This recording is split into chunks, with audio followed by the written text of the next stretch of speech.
Yeah, so that's making a lot more sense. I'm digging the way that this thing looks.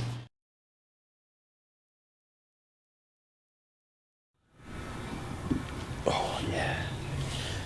It was a good hair day earlier today, but it's just falling, right? Oh. Hey guys, thank you for coming back. We're going to be working on our all-wheel drive CRX again, and today we're going to be working on the shifter.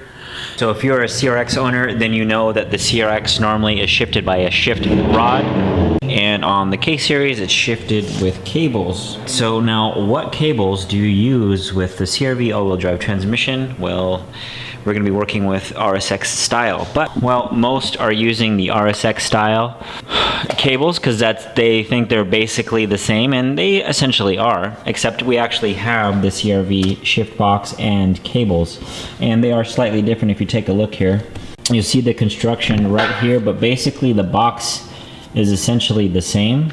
The only thing I can really see aside this extra piece here on the cable is the way that the rod is. One is angled more towards the driver than the other. Other tuck style shifters would mount this whole mechanism in the exhaust tunnel. That doesn't give you much room for your exhaust, and also this is going to be an all-wheel drive car, so that will also inhibit the amount of room you have for your drive shaft. Here it is. This is our shifter plate. This is something that we helped design with the VTech Academy. This will hold our 90-93 Accord shifter. Look at that. And it's going to come with all the hardware. Now, this is what the shifter looks like right here. This mounts from underneath the plate there, and then the rest of the shifter right here is in the exhaust tunnel. Now, you can see it's only a few inches, but this was something that I also added. It's the same plate, but will also accept a staging brake. So you drag racers out there, you like this style that tucks it down, you get to keep your center console. You can still use something like this on that. Moving forward, if you'll notice, check that out. Look, this car is an automatic. We are going to have to convert this to a manual car. Doing an auto to 5-speed in a CRX is not a big deal, and it's going to be the same for the wagon. It's going to be the same for the hatchback and the sedan. Basically, all you have to do is swap a pedal assembly. So what we're going to do is just remove everything that's in the way of the shifter and then unbolt the shifter. If you could bolt an engine out, you could take this out without much thought into it. Everything that would be attached to this, we would unclip and unbolt. Removing the shifter is pretty easy, right? So there's 4 nuts on the bottom of this thing from underneath, just those nuts, and this will come out. This right here holds our shifter cable that goes to the automatic transmission right here. There are 2 nuts that are underneath this carpet here, and then all this will be removed. Now we are going to have this rather large hole here when we're finished, so that's going to be your choice how to cover that. On the automatic cars, this piece right here is a lot lower than the manual cars. This lip right here would be lifted up, and we'd end up having to chop all that down, and then we'd also have to cut all this out to fit our shifter through. Now this is extra large here. I still got to see how much of this I'm going to need to cut loose. Our shifter plate would mount right over the top of this hole, and we would align it with 2 threaded nuts that would be there from the factory on a manual car. On an auto car, they're not there at all. So what we're going to do is just figure out where the best place for this to be and maybe the least amount of cutting. So I think I would start right there, and you can see what is left right here on the body that we needed to trim, but this isn't the exact shape of our shifter. This is what the base of our shifter looks like, and what's cut out is just enough for what needs to peek through. That means we're going to have to try to fit the majority of this through there, but this actually mounts up from the bottom. I'm thinking that maybe we don't actually have to sandwich this in between the exhaust tunnel and the plate. If my memory serves me correctly on the Budget EF, that's how we did it, but there wasn't a whole lot of material that was in between the two, and it's almost unnecessary.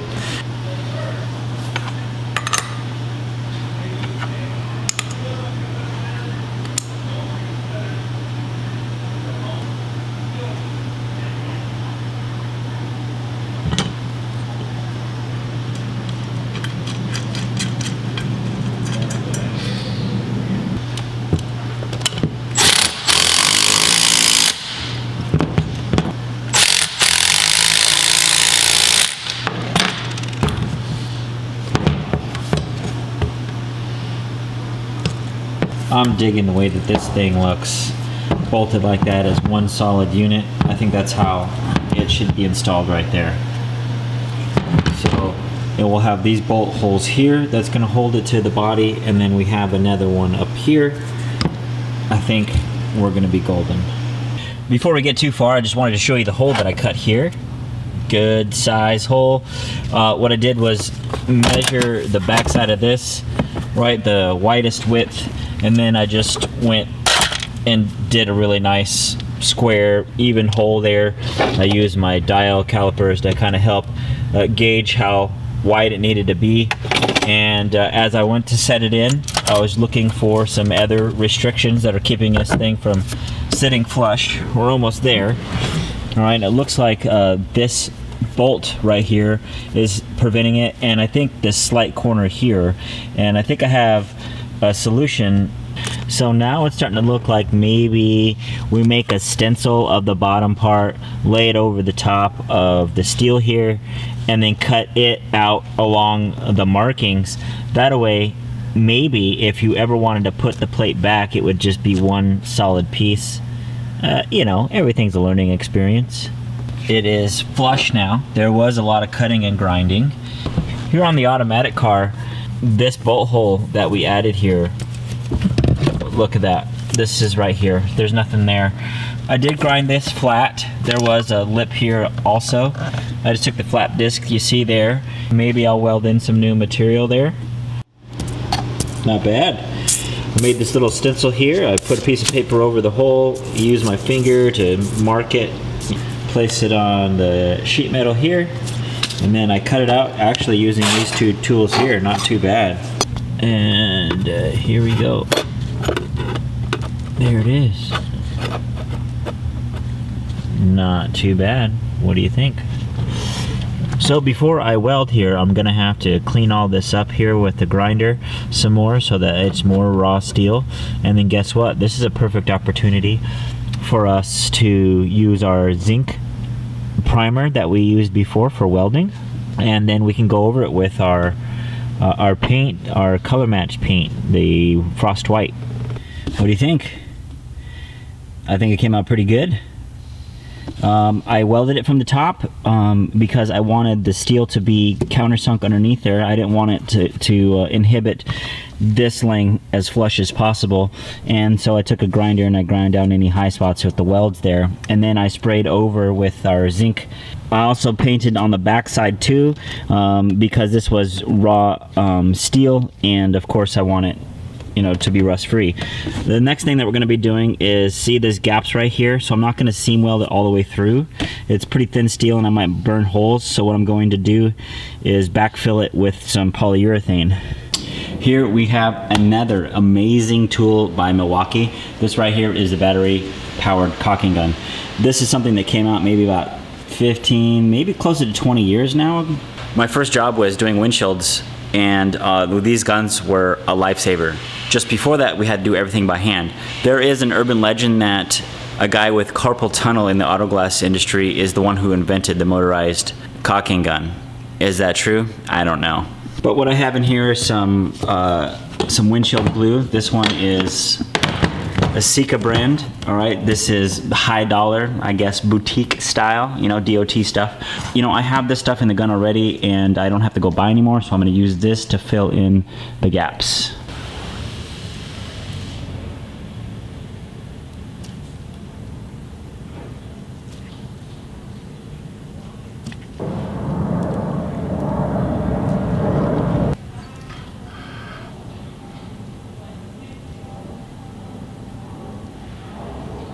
Now the next step we have is how we're going to route the cables. Now if you've seen Budgeted EF, I've tagged it plenty of times before down in the description. It'll be down there again also to reference. We drilled the hole right through the exhaust tunnel. I think we're gonna do the same, but I think what's really cool about using the CRX Shifter is the boot itself. As we mentioned earlier, the CRX Shifter cables and the all-wheel drive shifter cables are essentially the same, and we could use either one. We're gonna go ahead and use the CRV just because it's cool, and there's something else I wanna show you.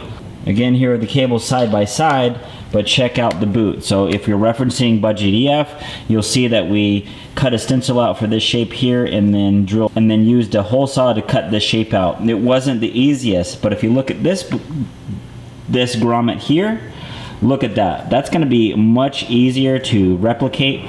I want to use that for that reason itself. And then the next challenge would be, how am I going to cut it out on the body? I don't want to have to remove the dash. Can we do it from underneath? Perhaps. The only thing that's on the other side inside the car from the exhaust tunnel is the carpet. Would that be that big of a deal? We need to cut open the carpet anyways to slide the cables through. So why don't we do that?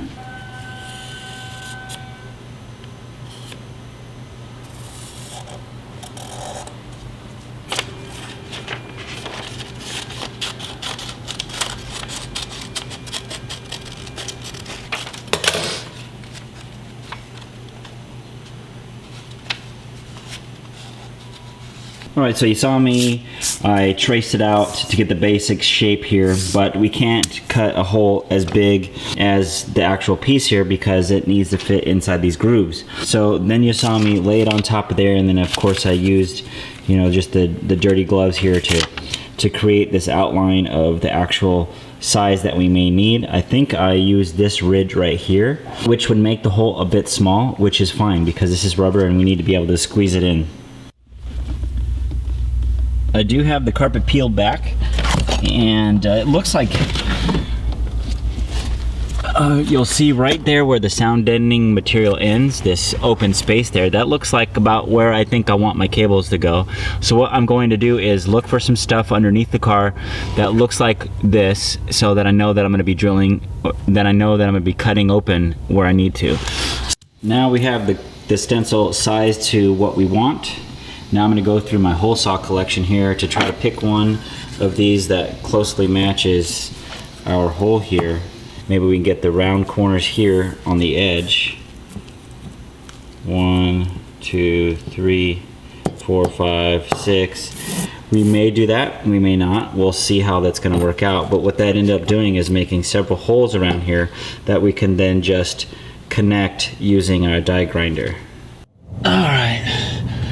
Check that out. Okay, so I selected my spot. You'll see this little, I don't know, indentation, this circular indentation here. I centered my stencil over that, and I think that's where we chose where we're going to put it. It looks like that's the exact spot where the sound deadening material opens up. The drill size that we chose was the 2-inch.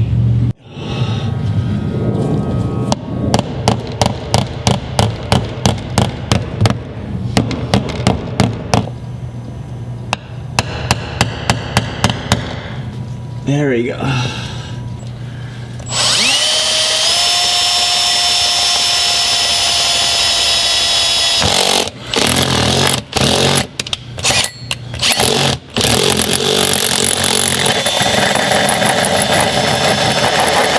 So it's going to take quite a bit of footage to get through all this, but you get the basic idea. And that's what I'm going to do around the edge. Once we get all the holes drilled, then we'll come back. Alright, that's the result of our 2-inch holes. Now I'm not going to be able to add the other 4 like I thought I could, and that's just because of how much material it took off. There's no way I'd be able to get a pilot anywhere with the material left. So what I'll probably end up doing is, like I was saying, is take my grinder and follow this line in here on both sides and connect them now. Alright, we finished up the hole. I think it came out really good. I ended up having to use several tools to get it just right. Alright, so as you saw, we started off with a 2-inch hole saw. That's what this was. Check it out, Milwaukee hole saw. I just love Milwaukee. Then I went in there with a smaller die grinder also that was able, this disc right here is smaller than my big 4-inch, which allowed me to get in a tighter spot. Then I went in there to get the contours with with this carbide bit. Now you'll want to use this tool right here with something like this. I noticed that these are more effective when they're on a high-speed tool like the die grinder.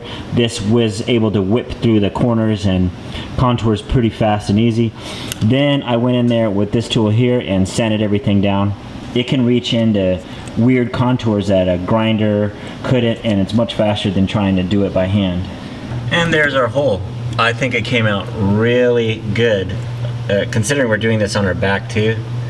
You can see all the contours I'm referencing, and so that flap wheel was able to get into all the little low spots. I'll also sand it on the inside too using that tool, because we're going to back this up with some primer and before we put our shifter cables through there. Now that we got the hole cut for our shifter cable grommets, now we're going to be focusing on where the cables mount. Okay, so here's the shifter. The cable is going to come through these two stays, but then look what interferes right behind it. So it looks like we're going to trim some room over there. It looks like if we trim the bottom half of this, we'll have plenty of room. And then it looks like the bracket behind it, looks like there's a little piece that might interfere with our cable as well. Here, we get a better shot there. See how it might cause an issue back there? Let's go ahead and trim that up.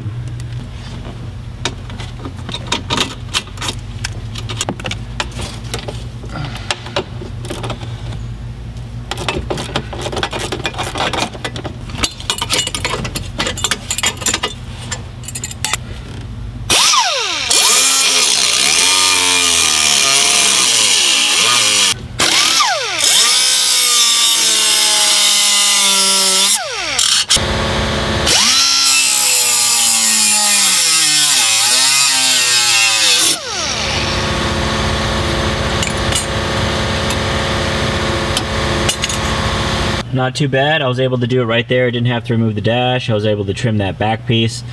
It looks like we might have some room here. Let's go ahead and let's go ahead and set the shifter right here. All right, we're getting somewhere now. Looks like we might have the room we're looking for.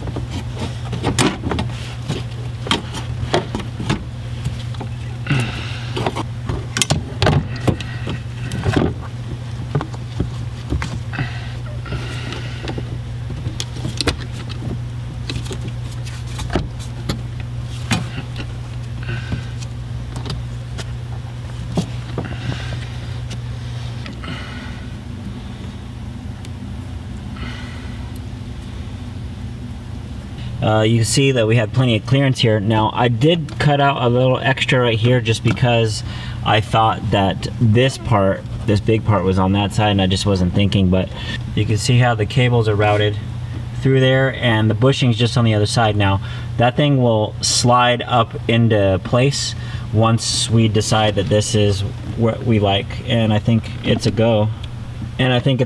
So now we're gonna move on figuring out how to mount this. So we'll take the cables back off and we'll place this where it needs to go. And you'll see there's two holes back here. I think we're gonna put some riv nuts in there. I think that's what I want in there. And we'll probably put one down on this hole that's right underneath this cable. I got the shifter where I want it, and now I'm gonna mark. I actually believe I'm going to add another one right in here somewhere. Try to make it about the same spot as this one over here is on the other side. All right, there's a second hole I drilled. I drilled it, I sanded it down, and then I painted over it to keep it from rusting. So I'm gonna set this guy back in the exhaust tunnel, mark this additional hole. Now the plate was designed for you to drop bolts through and put nuts in from the bottom, but we're going to do this a little bit different. We're going to be using rib nuts. With this setup, but this time we're going to use a tool that we found off of eBay. These might be available on Amazon also. I think pretty much everyone's selling these. This thing is, I believe it was around between $30 and $40, which is a pretty good cost, a pretty good price compared to others that I have. We're going to be using 8mm by 125, and that's what these are here. You can buy these in a large container here. Otherwise, you'll probably find these online in smaller packages like this. We got our holes drilled, and because there was exposed steel, I went ahead and primered it over again. Alright, those are going to fit good. So it looks like with this tool, we'll end up turning the nut right onto the tool. Then we'll just push it in. Yeah, there we go. So it was that easy. Okay. And I think to take it off, we're just going to spin this out. Yep, just like that. Nice. That was too easy and it fit really good. It looks awesome. I got these others to do, and then we'll be right back. Check this out. That looks good, man. I think I want to do this almost every time just because it looks so rad. And it's definitely going to make it easier to install if you're by yourself, right? Because the rib nuts add threads, and that means there's no nut on the other side, you know, because if you were to drop a bolt down there and you were by yourself, you couldn't hold it and then tighten it from the inside. Let's drop this down in the hole again and see how it looks. What do you guys think? It's starting to look like a real race car. I mean, it's starting to fit so well. It's starting to look like it belongs here. It's pretty rad. I'm very happy with how this is coming out. Now I'm going to be dropping some hardware down in here, and I want you to notice how large these back holes are. That's not because big bolts need to go through there. This is actually something that would be on there on the manual car. There's going to be welded nuts on the inside. That's for the shift linkage to come up through and bolt to. And what this does is it helps align the plate onto the exhaust tunnel, and these holes actually fit around those. But on this setup, I'm going to be using the bolts to hold it down, and so I got some 8mm in there, and you'll see that I got a couple of washers here to kind of make up the difference there because of that extra large hole.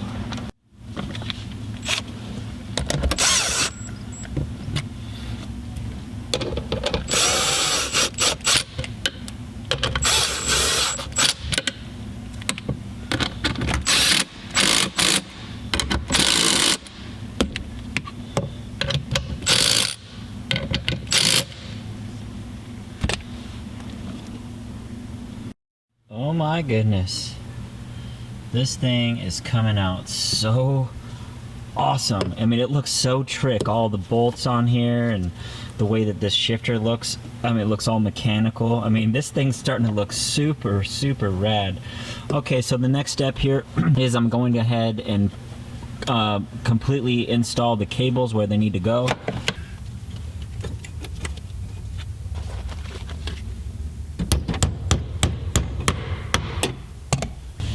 Wow, I ain't gonna lie, it's looking pretty good under here. Look at that. You know, we primered this, we painted it, we filled it with some urethane. It's looking pretty good over here. Now, we can see the cutout that we did there for the shifter. You know what, next time, or you guys willing to do this, let's go ahead and make a stencil for this and just cut out what you need. You can see there's a lot of extra material here we didn't need to cut out, but I am gonna backfill this with urethane also. I don't think I could be any more happy with how this turned out. I mean, look at that. That looks so OEM. We ran the lines right there in between the cross member and the sway bar. It fit really well. It's really nice routing. I've already shifted it because I just couldn't wait. It's just so awesome. And then now the shifter is backfilled and sealed up. And we You know, I put the black satin paint, which makes everything look really OEM under here. I mean, I'm really digging it a lot. Look at how that turned out. So good. And the shifter and the shift cables meet with the shifter just like they needed to. And let's give it a whirl here. 1, 2, 3, 4, 5. Reverse. Isn't that cool? This job ended up taking me all day. I thought I was going to be able to do other things, but no. But I'm very happy with how it turned out. I'm really glad that I took all this time to get it done. This is so nice.